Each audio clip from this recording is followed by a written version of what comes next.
Hello, once again, welcome to another edition of the I Am Always Right Sports Podcast. I'm your host, as always, the Mouth of Michigan, Rob Mendyka. With me, as always, my co-host, the Merc Zone, Mike Merkel. I'm here. And welcoming back to the show, the man, Kyle Budznowski. Kyle, how you doing? I'm good. How are you, Rob? I'm doing great. Is that the new You thought you were going to get away with it, didn't you? He was all like, he's not going to hit me, and then I hit him anyway.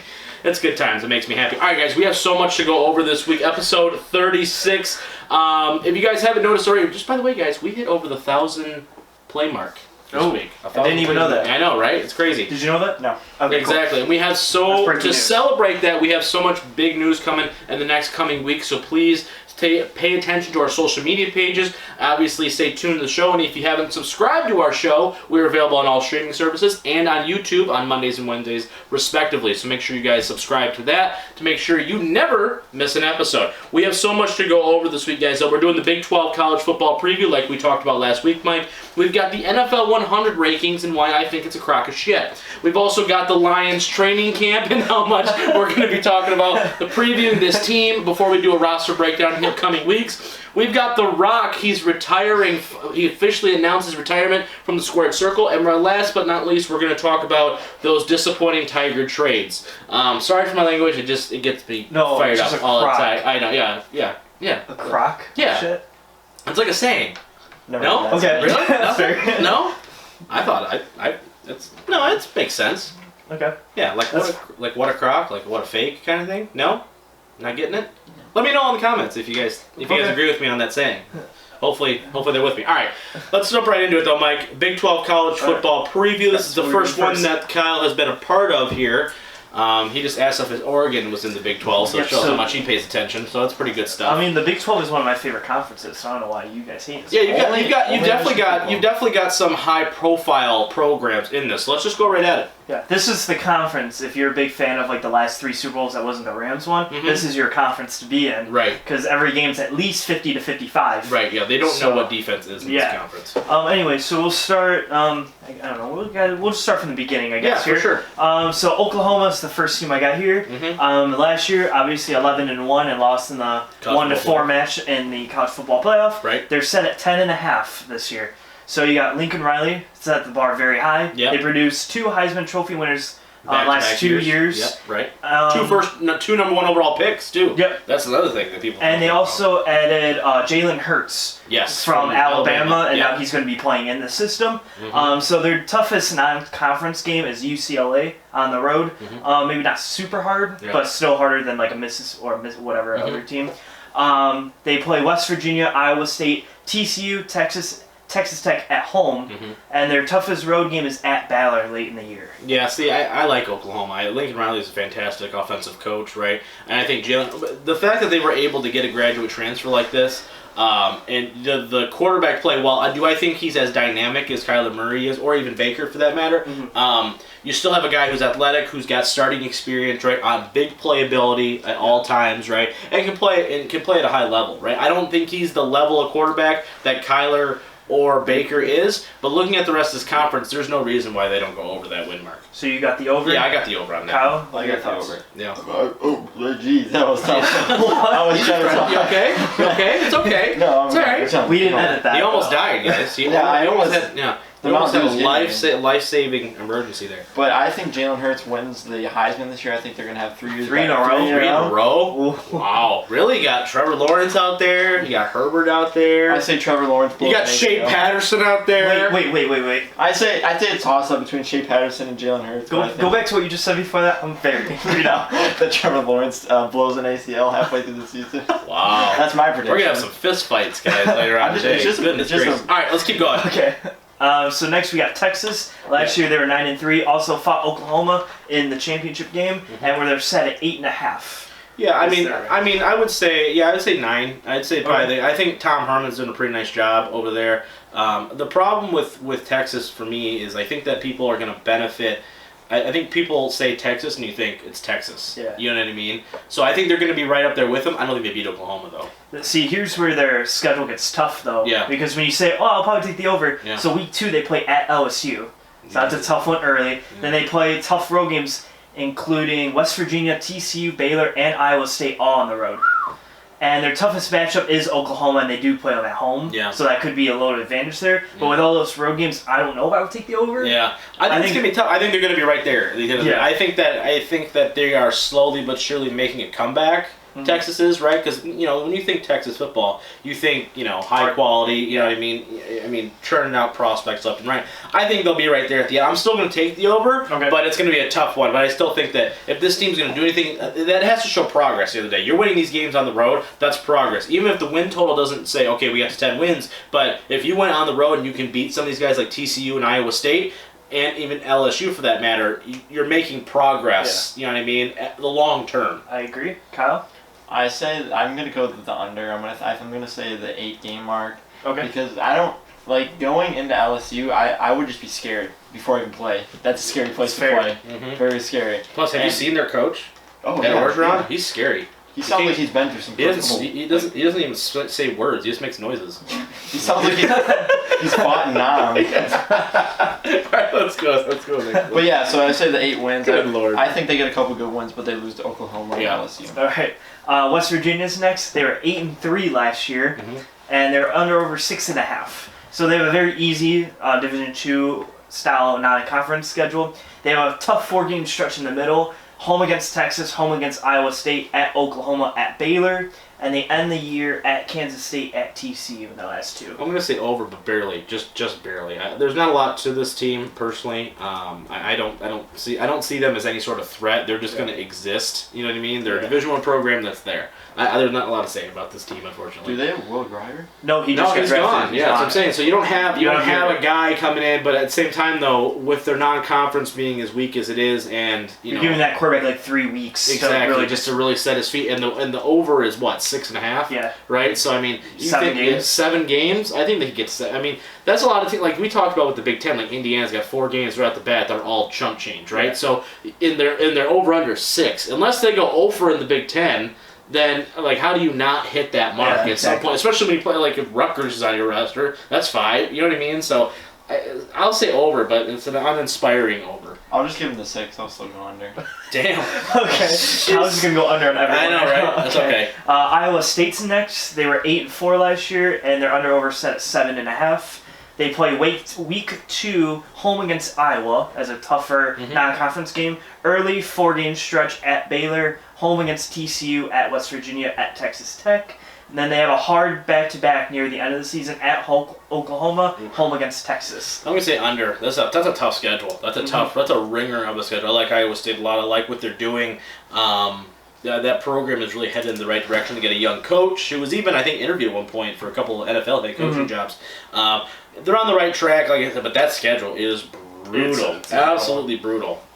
Any thoughts on Iowa State? You can take the over. You take the under. Just thought he was going to take the over just to disagree. Probably. I'll take definitely under. So now we're looking at Baylor next. They were 6-6 last year. Their under over set at 6.5. They have an easy non-conference schedule. Plays key games including Oklahoma, Texas, West Virginia, Texas Tech, and Iowa State, all at home. Wow, and their weird. toughest road game is at TCU. Really? From so last I'm year. going to say the over then, just based off of that, right? I mean, you've got.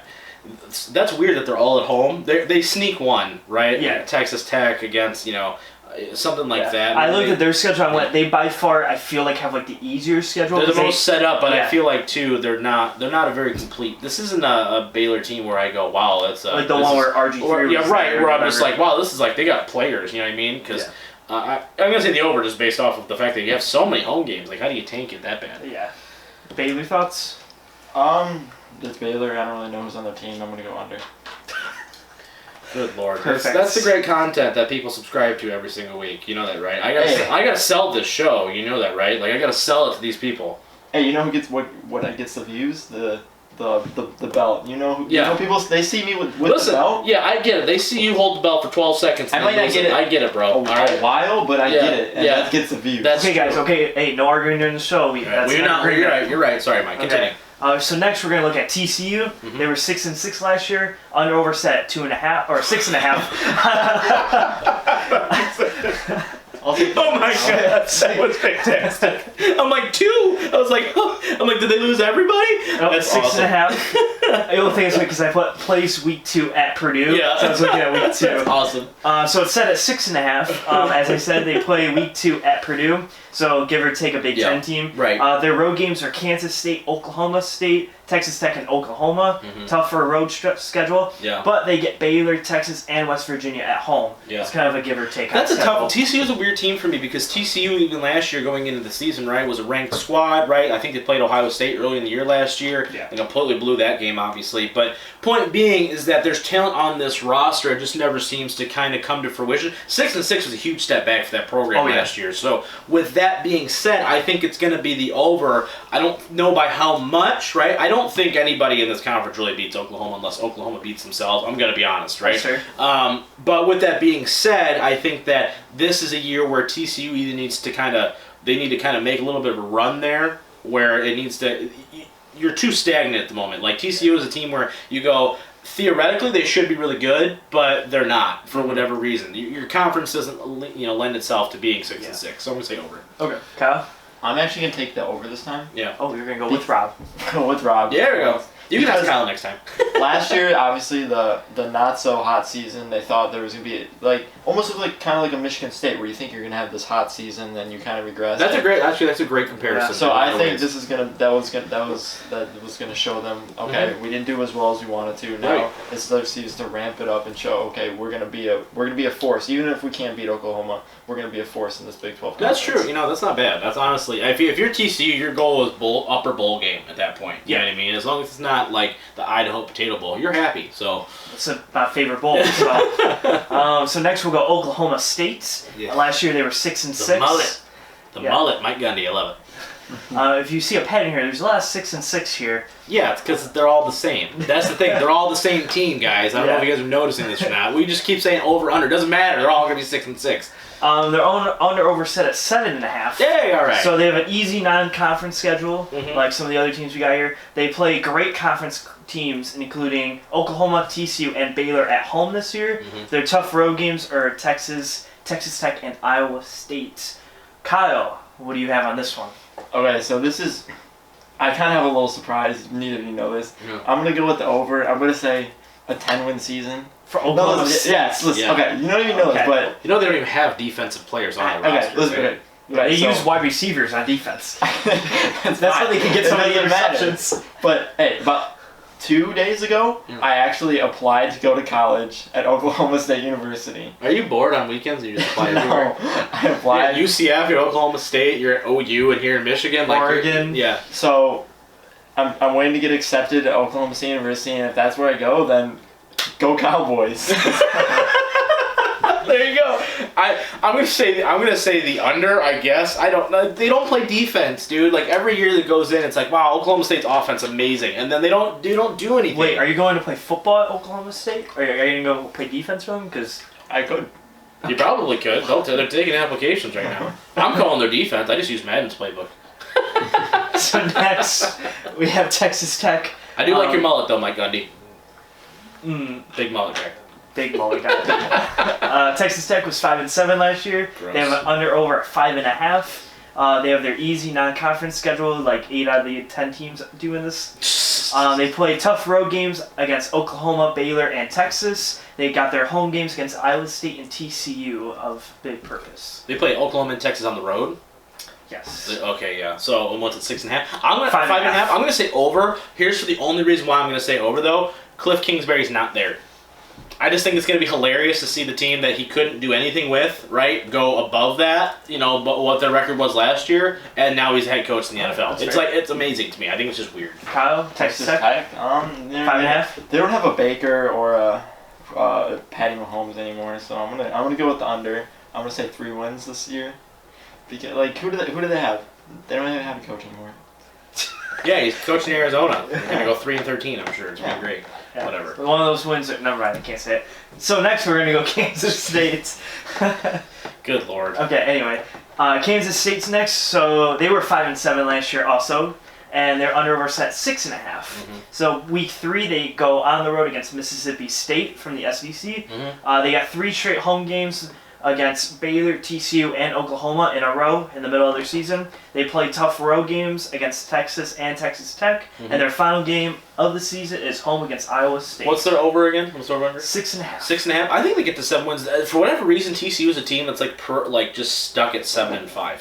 They're that kind of team to me, where they'll make a bowl, right? But they don't do anything else that's anything crazy. You know what I mean? Like, I don't know. For whatever reason, every time I hear Kansas State, I think 7-5.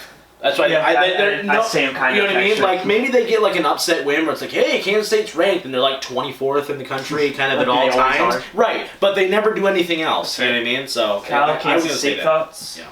I'm gonna go with under, obviously, like what Rob said. Like, he's got everybody's terrible. Everyone's going 1-11 and then get Oklahoma State, Oklahoma in the championship.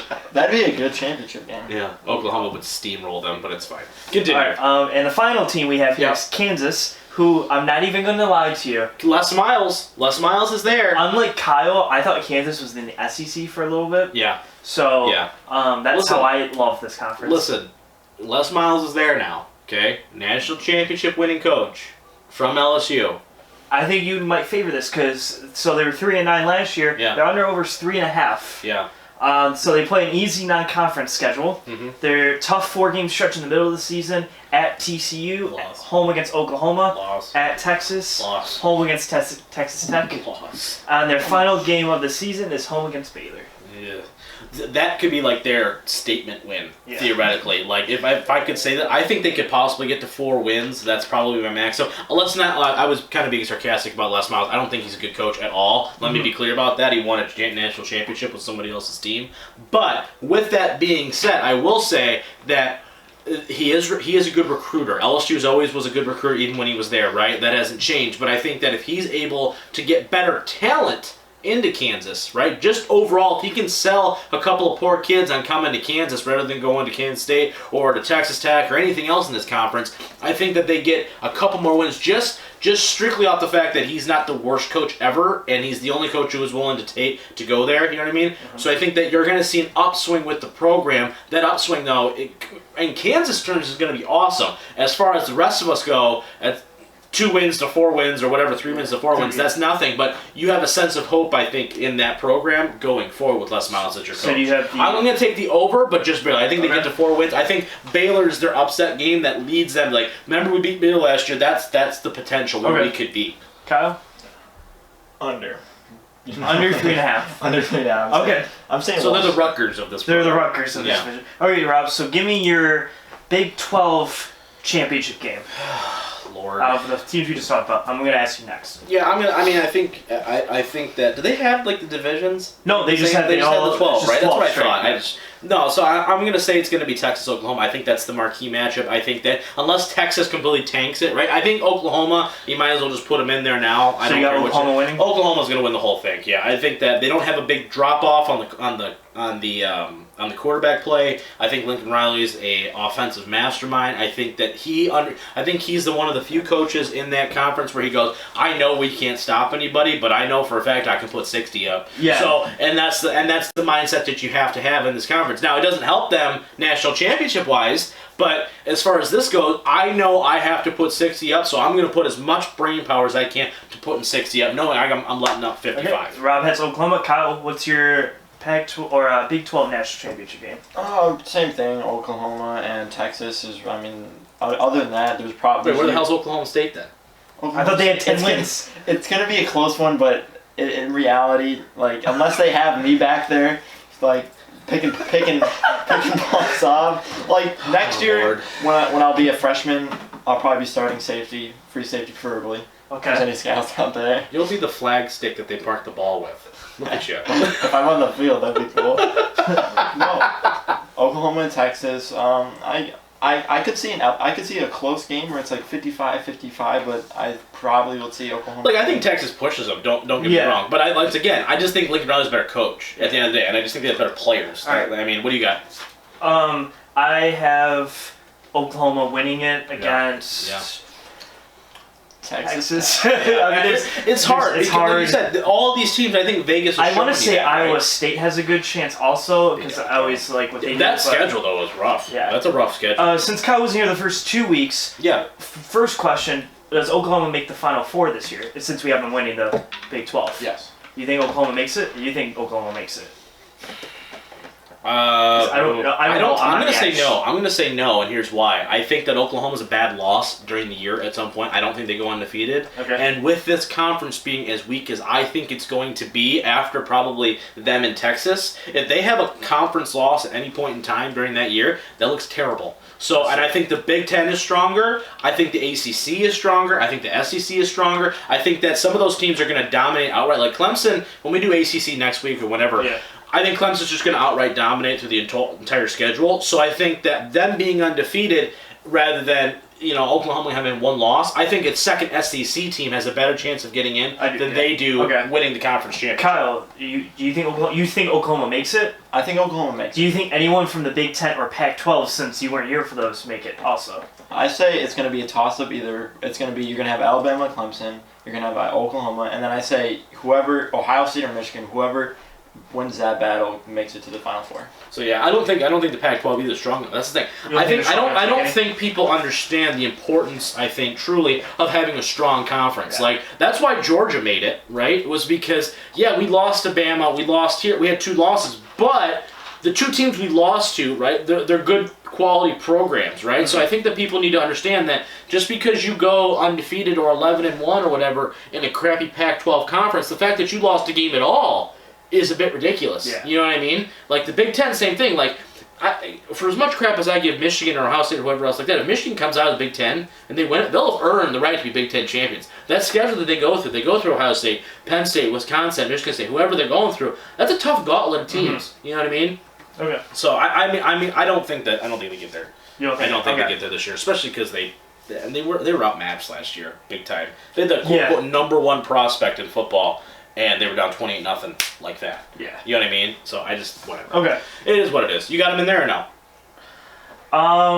It's gonna be a stretch. Yeah. I really like Oregon though, just because I think the quarterback plays there. Yeah. But I do agree with you that if they do lose one, it's gonna be a tough Really road. tough. Really I do tough. think Oklahoma can survive one loss, depending on who they like. If they lose to Iowa State, that's like you lost to like a bad team, but it's like us losing to like a. Lost in Iowa a couple years ago. Yeah, like Iowa or Northwestern or something. Right. Where like this seems like 8-4, so it's not that bad of a loss, but it's like a loss. Yeah. So I could see them getting it. I also see Oregon making it. Though. All right, let's shift over now real quick before we go to the break. Let's talk about these NFL 100 ratings, okay? We saw, right, one Lions player on there, Mr. Darius Slay at number 86. Did they get it right, guys? Kyle, I'm going to start with you because, you haven't been on the show here in a minute. Did they get the NFL 100 right? Aaron Donald's the number 1 player in football, quote-unquote. Tom Brady's number 6. Do you want to know the top 10? Yeah, sure. Let's do the top 10 real quick. Top 10, so I'm just going to go 1 through 10. Yep. Aaron Donald. Yep. Drew Brees. Yep. Khalil Mack. Patty Mahomes. Todd Gurley. Tom Brady. Aaron Rodgers. Oh, no, Antonio Brown after Brady. Aaron Rodgers. Julio Jones. Von Miller. Top 10. Yeah. See. DeAndre Hopkins just misses it. He's at 11. Kyle, thoughts on that? Do you think that, did they get it right on that? For a top 10, it's hard. Those are a lot of elite players. It's hard to, you could argue like a lot through that top 10, but I think for those top 10, you got it right. There's people like Odell Beckham, who's in like the 40s, that more arguing, oh, maybe he should have been higher. Jarvis Landry, who's in the 80s, could he have been higher? But for the top 10, they're all great. I think they all are. I think it's tough when you get in that realm. I have one big one, that's Gurley being above Brady. I think especially down the stretch, Gurley was ineffective. They turned away from him. Yeah. That's a big one for me. And let's be real here. As far as Tom Brady, they won the freaking Super Bowl, and he's 50. Okay, whatever. That's fine. But go ahead, Mike. Anything on that? Not on that. I don't have anything on that specifically. I think they got it for the most part right. I think they have most part. I don't know if I would say, okay, because if you do these ratings on who you think the best player is going into this 2019 season, you're telling me that you don't think Patty Mahomes is a top 3 player? Right. That's what I'm saying. I personally think he's a better... going in right now, better than Drew Brees. Yeah. If you're like, who would you rather take for this upcoming season? I would take Patty Mahomes, probably. Mahomes that's the only problem with that. I only have a problem with that just because he's only had one season. I need to see it. But you have to only take that one season. If I think, okay, he's going to have the same production or maybe not as crazy, but similar production, then yes, right? And I also do think Khalil Mack should be number 1. Khalil Mack had a phenomenal I think he season is my last year. he is my number one player in Yeah. the NFL right now. That's my next question is that who do you think is the number one player? Because, I mean, Khalil, I would agree with you almost. Like, Khalil Mack, he was a dominant force to the likes of which I have never seen. More than Aaron Donald was, by far. Yeah. I mean, he totally transformed Like the when Bears you defense. when you look at the week 1 game, you can even go back to week 1. Right. That first half when Rodgers goes out Yeah. and he gets the pick six and then the forced fumble and then he gets up and picks up himself and takes it back and he scores 14 points by himself. You just go, that's a freaking nature that like impacts the game so much. I do think number 2 should be Brady also.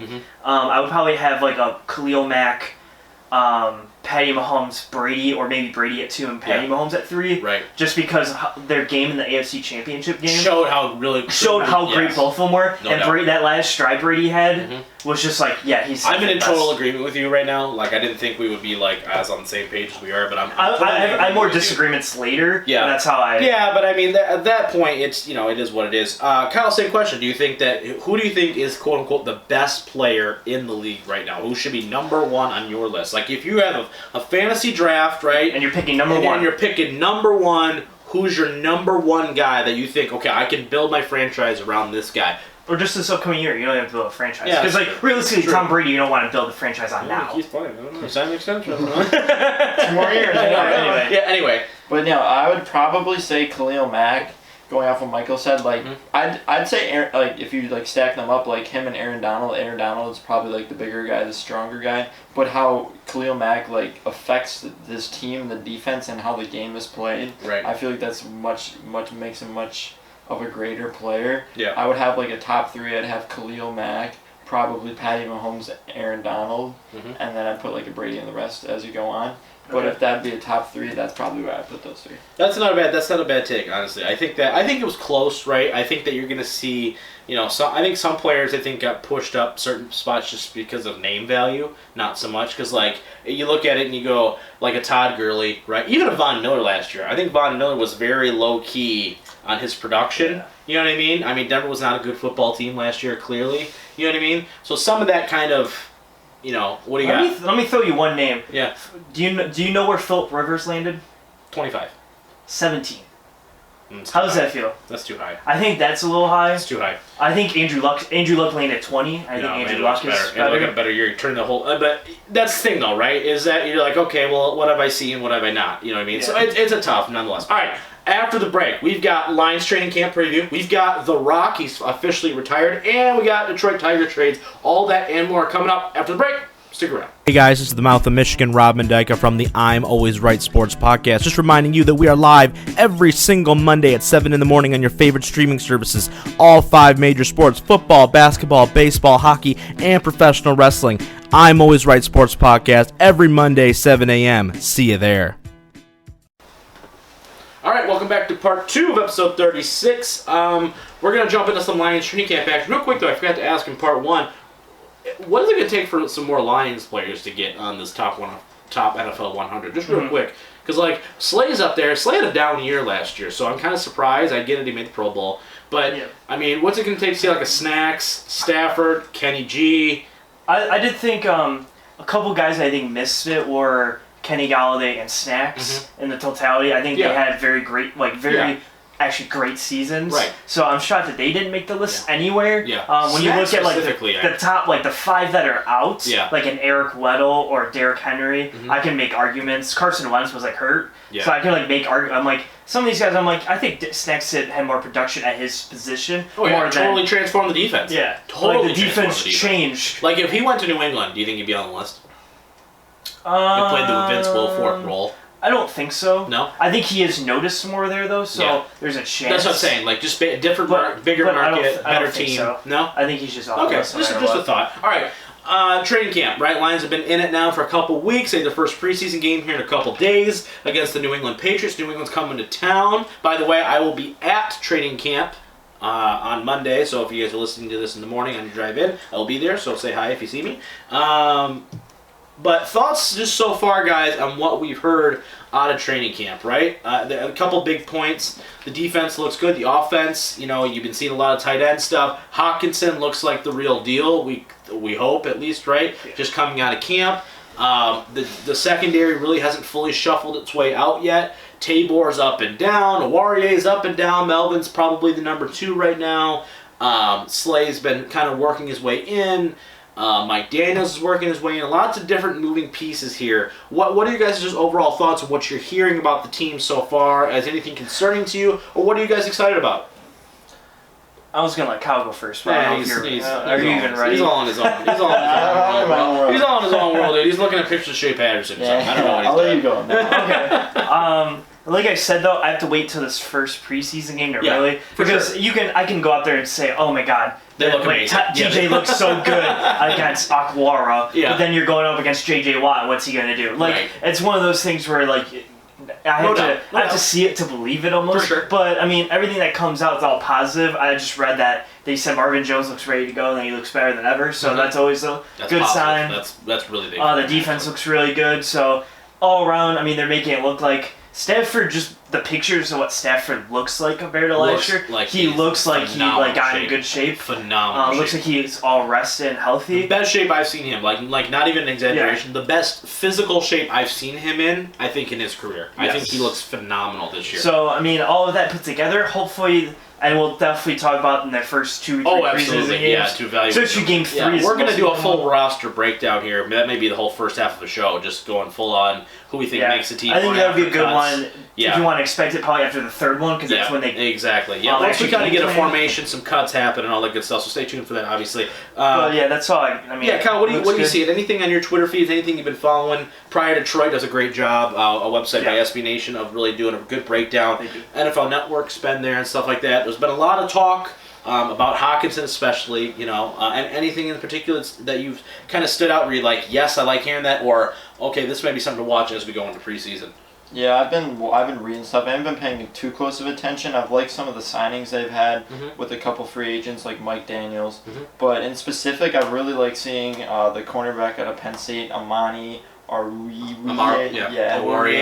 Yeah, I've been actually watching him closely for the past couple weeks. I've seen some film. I've watched him back when he played against Michigan. I've always really liked him. Yeah. And he's playing really good. He's playing with the first teams. He's had a couple interceptions in training camp, so I'm really liking what he's seeing. I'm probably going to watch him. First couple weeks are going to be huge to really kind of sort out the cornerback. You know what I mean? I think that's going to be a big thing to watch. Last year, though, in the preseason, right? I remember we didn't have the show yet, but we would all sit around and talk and be like, man, we look terrible. Like, we looked awful in the preseason. But we were also like, in the back of our minds, like, it's going to be okay, right? Like, it's preseason for a reason, you know what I mean? And then that carried over to the first 2 weeks of the year. We looked god awful once again, right? Are we looking at this preseason a little more closely than we did last year compared to year 1 to year 2 and saying, all right, I'm not expecting us to go out and dominate preseason because that doesn't mean anything. We know that. But are we expecting just better overall performance where we don't look like we're embarrassed and know what the hell's going on out there? Like, because I think there was a very low bar to to kind of hop over, but I do think there is a bar. Yeah, I think especially keep your eye on the 2nd and 3rd preseason game. Yeah. The first one's very just like, this is how game day works. A series, it's like a series or two. When you hit the 2nd, 3rd one, they play a quarter and even a half or more of the game. Those are the ones where you have to, because the 3rd one last year you played, correct me if I'm wrong, the Browns was our 3rd one last year. Sounds about right. And that was the one where we watched it and we were losing by like 30. Yeah, we were like, what is happening? But then you were just like, oh, I think it's fine. It's fine. Preseason, they're working it out. They're working the kinks out. It was either them or the Bucks. It was one of the two. And I was just like, hopefully it's just preseason kind of thing. Exactly. So I'm in those few games where like the 1st and 4th one to me, I'm like, can take it or leave it. Yeah. But that 2nd and 3rd one where you see a lot of the starters play and really their game plan go into action. I want to see scoring. I want to see them not look like they don't know what they're doing, and I want to see defensively like just the effort to give. Right. Because I think if you'll give the effort in preseason, absolutely, it'll transfer to the regular season. For sure, no doubt about that. Kyle, same question to you, man. I mean, what are you looking out of this preseason? Just because it is right around the corner. What are you looking for in particular? Are you looking for a guy to stand out? Or are you looking to see, all right, and I asked this question because I don't know if you guys remember when Caldwell first got here. You know what I mean? When Caldwell first got here, even with Lombardi at coordinator, right? The first thing you noticed was Stafford was in shotgun a lot more. They were taking a lot more deep passes, right? They looked really good in the preseason, and they started off hot, right? They beat the Giants on Monday night, all that good stuff, and then obviously it kind of tapered off. But point being is they looked good Mhm. going into the season, right? Is there anything, Cal, for you where you need to go, I need to see this in order to make me feel confident going into Arizona week 1? So I think what's different during this preseason, other than recent preseasons, is that when usually Lions will draft like a lineman, and I mean, I'm not saying that's bad. You No, know, I get it. I get it. It wasn't like, the sexy pick. I get it. No, but like it makes it, at least for me. Yeah. Except for when the season starts, you're looking forward to seeing the Lions play. But now you have a tight end who you hear. I mean, I've never, not in my lifetime, have I seen a Detroit team like draft someone and they've been good out of the bat. But like someone that you could actually be like, okay, I want to see T.J. Hockenson play. Right.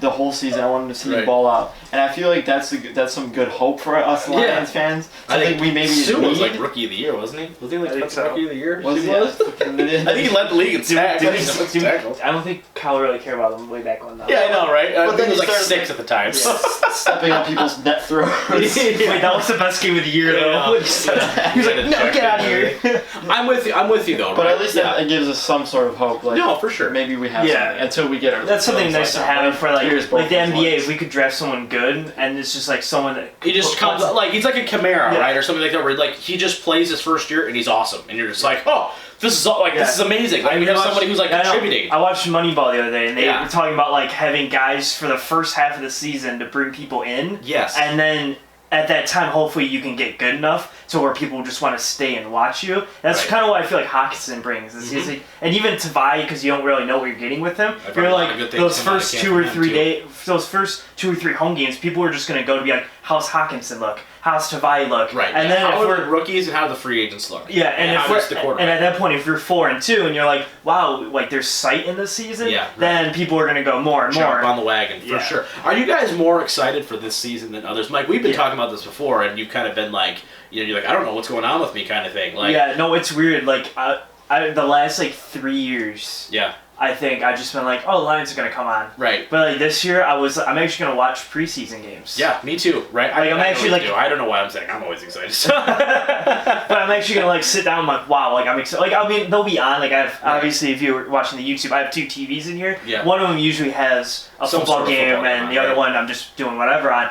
But this year, I'm like actually just like sit and just watch Right. the football game. Right, and which is obviously, actually- we do that. We watch games, and we take notes for the show and everything else, just to Yeah. kind of break it down for everybody who doesn't have the chance to watch. Kyle, same question to you though. I mean, how excited are you? Are you more excited or less excited for year 2 of the Patricia era?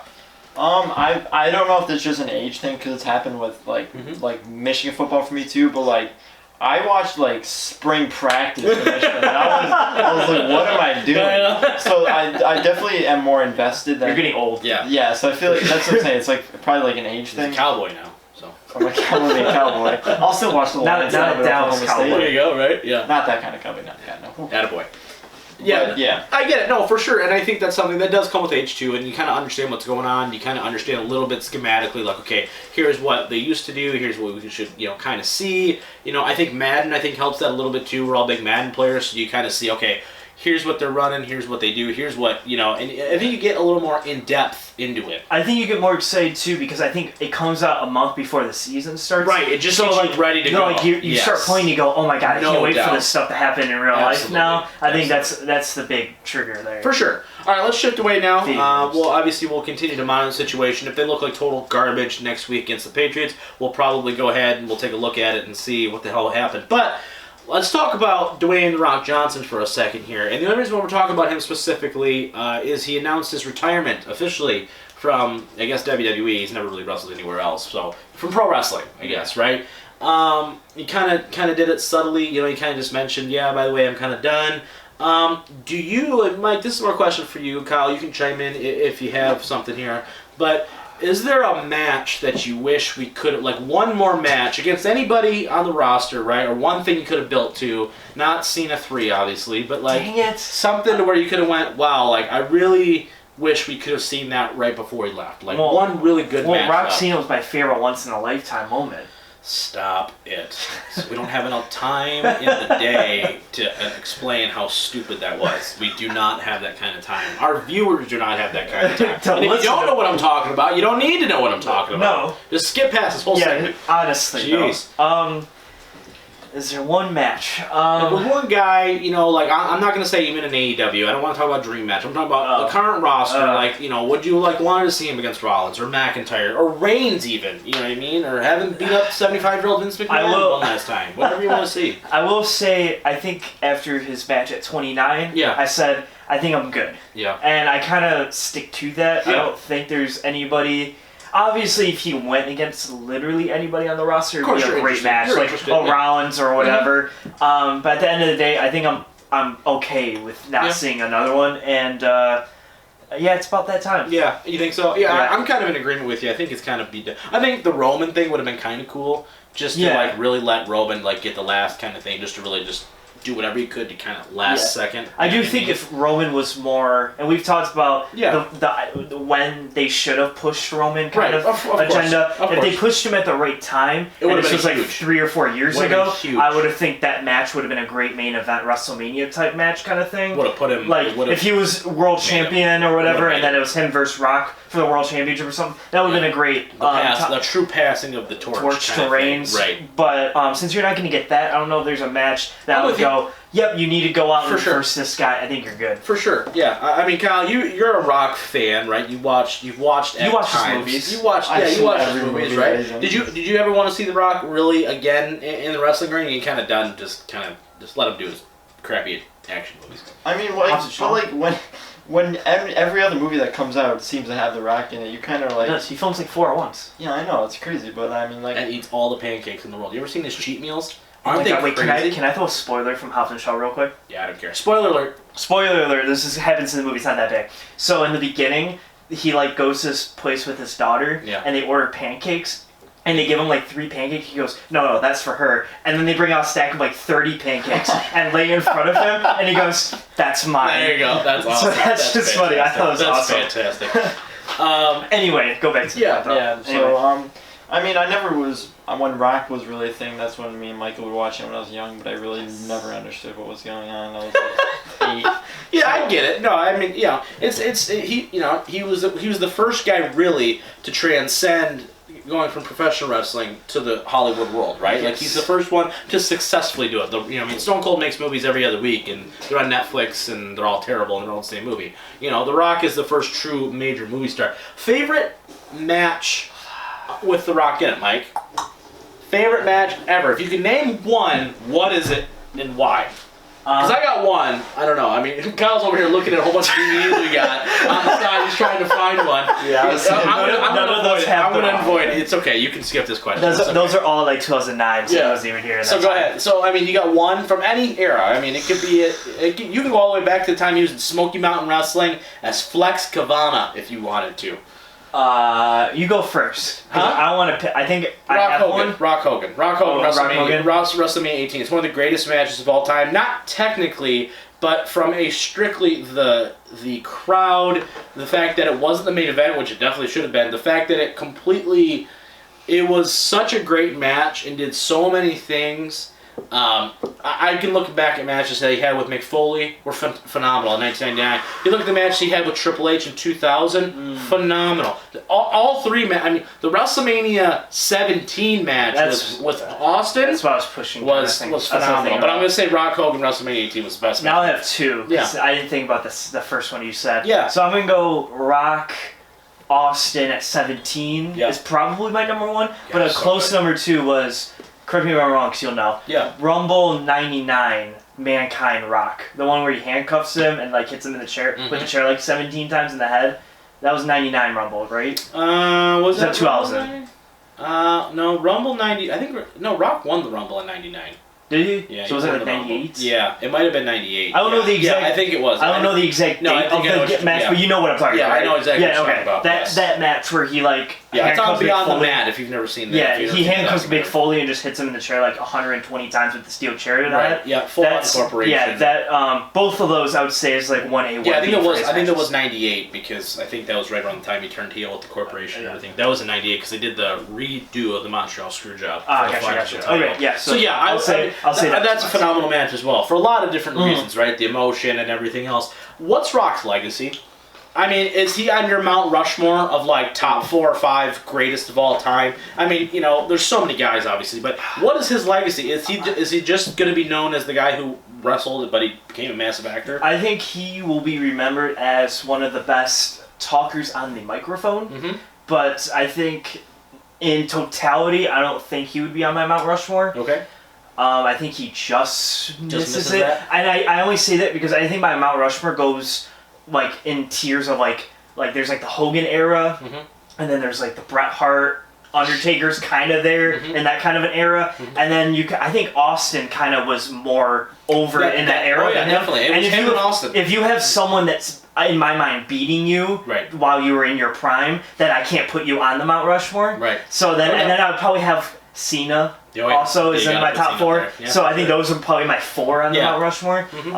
Yeah, there's ever a time where Yeah. someone's I think, better yeah. than you can't be. That's on what Mount makes that Rushmore. era though so great. Is the fact that you had The Rock and Stone Cold in their primes at the same time. Yeah, That's what's and to me, crazy Austin, about I think it. was just that. Oh, much he was, better. But So but The that's- Rock took up the mantle for Austin, right? And it was like then there was back and forth. Yeah. That's what made those matches so. I mean, you're never going to see another match on that main events WrestleMania 3 times. No. You know, every other year for goodness' sake. I was gonna say you're coming close to one. Yeah, what? Reigns Lesnar. Oh yeah. If they do it one more jeez. time, you got 3. But I'm throw up my mouth right now, but yeah, anyway. I get it though. But you know what I mean, like that story, and I would agree with you. I think he'll be always known as probably a top 5 most entertaining guy Yes. of all time. Technically, I thought he was sound, not great. I never thought The Rock was like, wow, he's the best wrestler in the world. Never thought that. I do think that even with someone not as great as he could put on a good match with Absolutely. almost anybody though. Absolutely, yeah. Just with his charisma and So everything. Like, he captivating. could just go Yeah. he could go up against like the Big Show and just by his entertainment standard sure. alone could make the match. He was captivating.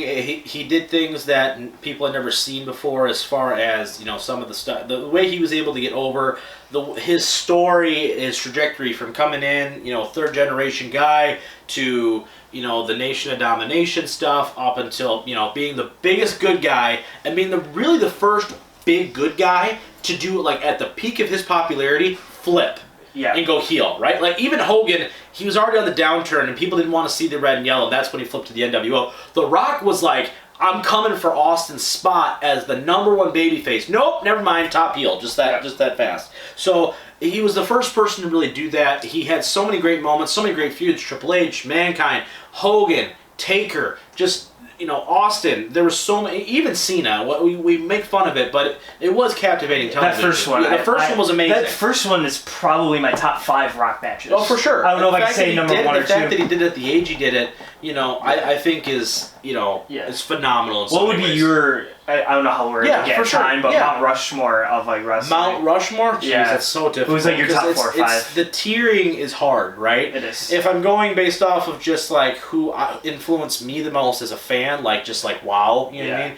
Hogan's got to be there just because he's the guy who brought wrestling into where we're at today, really. I'm going to say Bret because I think Bret's better than Shawn. I know that's an unpopular opinion, but I look at what Bret did. Not only is he my favorite wrestler of all time, but I look at 3 matches in particular. I look at SummerSlam 91 against Mr. Perfect. I look at SummerSlam 92 against Davey Boy Smith. And I look at WrestleMania 13 with Austin. Those are probably 3 of the top 5 matches ever. I'll put those matches up against anything and say those are some of the greatest of all time. Yeah. And then 4, I'm probably going to... If I get only 4... Are you putting Michaels? No, I'm not. I'm putting Bret over Michaels. Well, you have 2 more slots. I got 2 more slots. Then I'm going to put, you said Taker. Hogan and... Yeah, Hogan, Bret. I'm going to put Taker. Okay. And I'm going to put probably Cena. Just based off his longevity at the top. Is 5 Austin? Yeah, for Okay. sure. Just based off of that. We're on the same Taker kind of Taker for me is a guy that maybe not necessarily the greatest in-ring performer because he was matched with a lot of guys who sucked. He's just like Gonzalez. so iconic. But iconic, he's the greatest character they've ever made. Yeah. Ever, by far. I know Kyle's sleeping over here. But when you're going it through, is what I it just is. Yeah, for whenever sure. there's, and that's for me. Sometimes hard. it goes Michaels and Bret. I feel like there were points when they were both top. So I don't know if I can firmly say he would be on my Mount Rushmore because at points Michaels was better than Bret. Oh yeah, but then at points Bret was better. So it's hard to be like, this guy at this point was better. Actually, would you ever consider Triple H on there? No. Only because at the time that he was in his prime, he was like Cena and stuff. Well, Cena was there, but at the same time, Rock was there. Austin was there. Sure. Triple H, so will always be remembered as one of the best heels ever because he was their foil. He was the guy that you could turn in a moment and people would believe it, right? Mm-hmm. Austin joined Triple H in that the two-man power trip because Triple H was a believable heel and because he gets dinged because he's been around forever now and he's been champion a gazillion times. He's done enough stuff where he's one of the greatest of all time. He just won't be on my... And I'm a huge Triple H fan, and he won't be on top 5. Okay. All right, last thing. We kind of got a bit off a tangent there, but that's why this show is awesome. Let's talk about these Tiger trades, guys. So Al Vila trade Shane Green to the Braves, Nick Castellanos to the Cubs. They got a minuscule return, in my opinion, for that. Yeah, what I agree with that. Thoughts? Kyle, I'll start with you. Thoughts on the return? They got a couple more arms. They got a guy they could have taken to the Rule 3 draft like twice, I think, at one point. Give me your thoughts just on the return. Did they get enough for Castellanos and Green? I don't really think so. I think they did it. Well, at least I don't know about Shane Green, but I know Castellanos just like kind of didn't want to be there, and like so they were just trying to get whatever. It was like 5 minutes before the trade deadline was exactly. over. Like, by the way, we'll take it. Yeah, so they just probably wanted. They're already in a rebuilding mode. They're just okay, we're gonna get what we can with 5 minutes left. We know he doesn't want to be here, so if we get some like an orange juice or two, then we'll get him out of here. So that's basically. I'll take an orange juice and a ham sandwich, please. Thank you. That's basically what happened. Trade it for a washing machine. Mike, a question for you. Not so much on the return, because I know we're probably on the same. But do you have an issue with Boyd still being a Tiger? No, and I think Boyd might be their. Since he's young enough to be the guy, they might keep him just to be that guy to go, when you were good in the 7 years that we're going to be good eventually, you're going to be like the guy. Like you're going to be the ace pitcher. Because you can't just get rid of him because you can't like just absolutely get rid of everybody. Like you need that 1 or 2 young guys to go, okay, we're going to develop you in 3 years and then you're going to be that guy when this team's good, and I think they're going to turn to him and be like, we need you to be that ace pitcher when this thing eventually turns around. Right. So I'm okay keeping him, but... Do you think that... I think that the only problem that I think Tigers fans are having with him still being on the roster is the fact that I don't think your return could have ever gotten any higher. I don't think he's going to play any better than this. Now, we're hoping he does, right? Because the next year in the winter meetings, whatever, you can probably get rid of him. And I think their goal is to, but I agree with you that if you're not going to be able to get the return you're looking for, you need to keep him and let him ride it out. Yeah, see, I'm more of on the, I think you could wait till next year and just see how he does. Because if this is his plateau, like if he's not getting any better than this, you could trade him away or whatever. But at the same time, he's young enough where you can go in our team control long enough. Yeah, where you can go if you see any kind of increase in his production, then he can be your guy in 2-3 years when you're about to start doing the run. Thoughts on Al Avila after this trade deadline? Do you think he's able to see that? I know he just got an extension. Should he see this rebuild out, or after this year, because this has been a total dumpster fire, I don't think anybody anticipated we would be this bad. I know injuries have kind of played a part into it, but with that being said, do you think, how many more years does he get? Does he get 2021? We better see dramatic improvement? Or are you giving him till 2022, 2023? I know it sounds far away, but really that's only 4 years. I give him to the middle of next year, I think. And then you want to see... Because I just want to... Because at that point you have this whole season. And when you say a whole season of baseball, that's 162 games, they go... get better, and you're not getting better, and then you're going to add in another 80 games next year. So I'm giving you over 240 games to be like, get these players better, and if they're not going to get better, then we don't Thoughts, need them. Kyle? I mean, how long do you give Al Avila? I'd probably give him another season. Like if you can't improve on a team that you didn't think could get worse, then I don't think you should be running an organization. So I say just give him a year. That's a great topic. That's the biggest fact that Kyle dropped on this whole episode. No, seriously though. If you don't think you can turn it around and you're already losing, but you know you can't turn around, then you shouldn't be here. Yeah, you're sitting there like, okay, so this year we're probably going to get like 65, 70, and you end up getting 40. Yeah. You're like, that's not good. Right. Like, you're already saying that you're going to... It's like lines go, I think this season's like 5-11. Then you go 2-14, you go...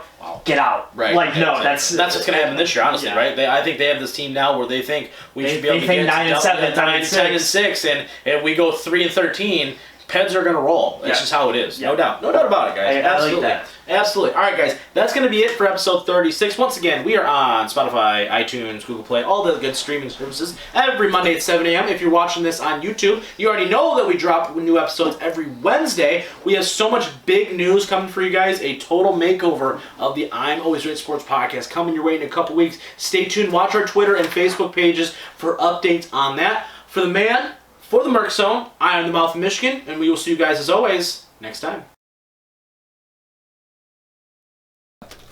Dude, I totally got this, dude. Dude, I'm marrying Guys, these chicks, bro. I'm nervous. I can't get this out. Hold on, Michael.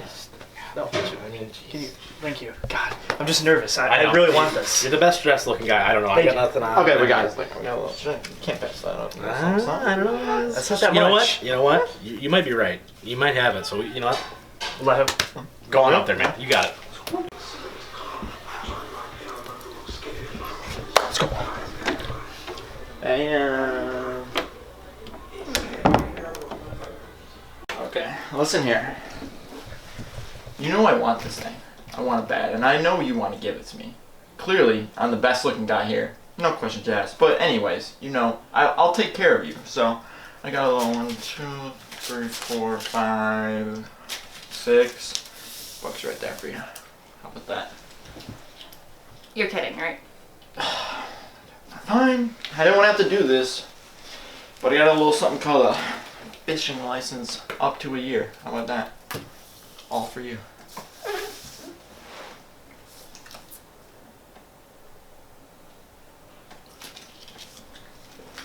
Get out.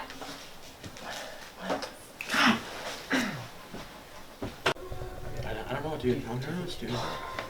She So took how'd it. it go? She didn't take it. Not even the fishing No, license. $24 gone. She took it. $25. She took it? She took it. No championship. No championship. Nothing. No, I'm Are done. you serious? No, I'm done. Wow. I can't. I gotta Dude, what a tough sell. This could be harder than I thought. Do you want to go now? I think you should go. You think so? Yeah, I think I have no chance, dude. I mean, I'm getting married to her, so she doesn't like me. So That's she's true. got it. I mean, I'm the brother, so. that's true. All right. Well, Plus, look at that tie. Fantastic. Fantastic. Get out there. I'm so nervous.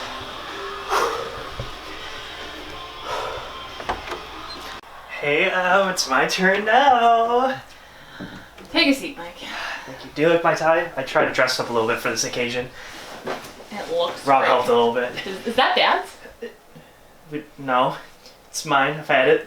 Anyway, well, I'm here to talk about this belt. I saw that you're trying to give it away to somebody, and I think it should be me. I mean, I was the first I'm Always Right champion, and I am your brother, so like I feel like I have that leeway. Okay, I think you're looking for more. I think I have what you need though. So I think I asked our mother, and your favorite movie is possibly Les Mis. Yep. Yep. So I'm gonna kind of slide you this, and hopefully that's enough to persuade you to give me this. Is that? Why does nobody in this family know my favorite movie? That's not your favorite movie? No, it's When Harry Met Sally, you ding dong. Okay. Nora Ephron is a genius. But Les Mis, it's a musical. I mean, Hugh Jackman's right here. I don't want to watch the Wolverine sing for 2 hours. Okay. So. Okay. Okay. I'll take this with me. I got it for myself anyway.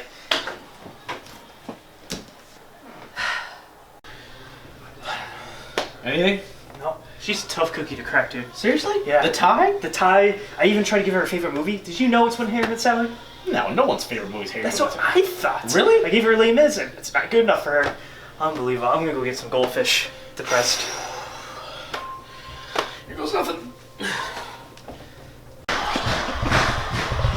Okay. You got this. Yay. You're, Okay, listen. Here's the deal. I get it, alright? You don't want the money. You don't want the year's supply worth of free fishing. You know, you don't want your favorite movie, your not favorite movie. I don't know. I get mixed signals. I understand. But listen, regardless of all that, we're engaged. We're going to be married pretty soon, okay? Like, we are the first couple of podcasting. We have 2 cat children together. I do love them. So is that gonna be enough for me to? Oh. Cute. Oh. All right. Well. I don't know why you think I was getting married. Listen. You know what? You know what? You think I don't know your kryptonite? There's nothing you could possibly. That's right. That's the new Natasha Denona palette. Just came earlier this week. So, I think I'm speaking your language. What do you think?